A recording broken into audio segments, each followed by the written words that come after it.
मी ज्योती दळवी सावंत आपल्या सगळ्यांचं पूर्णान्न रेसिपीमध्ये पुन्हा एकदा स्वागत करते। आज आपण बघणार आहोत आपल्या छोट्या छोट्या भुकेसाठी लागणारा चटपटीत काहीतरी म्हणजेच केळ्याचे वेफर्स। चला तर मग बघूया। इथे आपण कच्ची केळी घेतलेली आहेत, 5 कच्ची केळी आहेत माझ्याकडे, बघू शकता मस्त।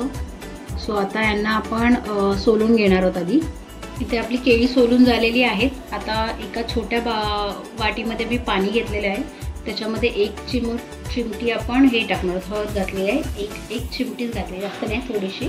आणि त्याच्यामध्ये अर्धा चमचा आपण त्याच्यामध्ये मीठ घालणार आहोत।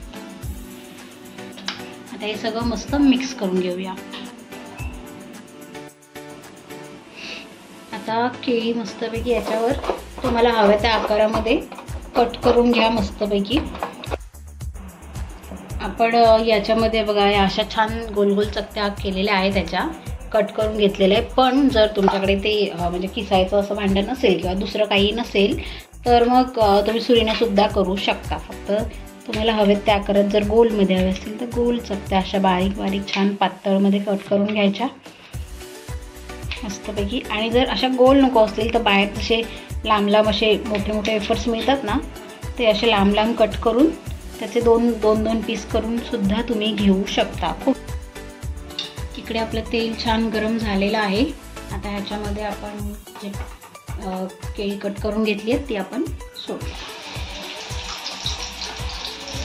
Gas medium to low medium, थोडंसं मीडियमवरच ठेवायचा किंवा फास्ट ठेवलात तरी चालेल, पण तेल कितपत गरम आहे ते थोडा अंदाज घ्या आणि मगच हे करा।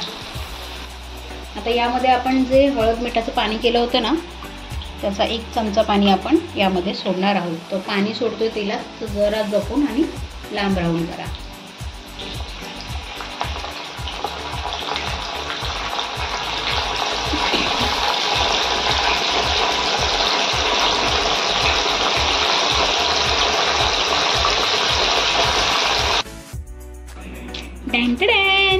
आपले केळ्याचे वेफर रेडी आहेत। आता याच्यावर मी जरासा मसाला तयार केलाय तो घालते, ॲड करते मस्तपैकी, म्हणजे असे लागणार आहेत एक नंबर। याच्यामध्ये मी घेतलेला आहे लाल तिखट, थोडंसं मीठ आणि थोडासा चाट मसाला। जर तुमच्याकडे पेरी पेरी मसाला असेल तर तुम्ही डायरेक्ट त्याच्यावर ॲड करू शकता।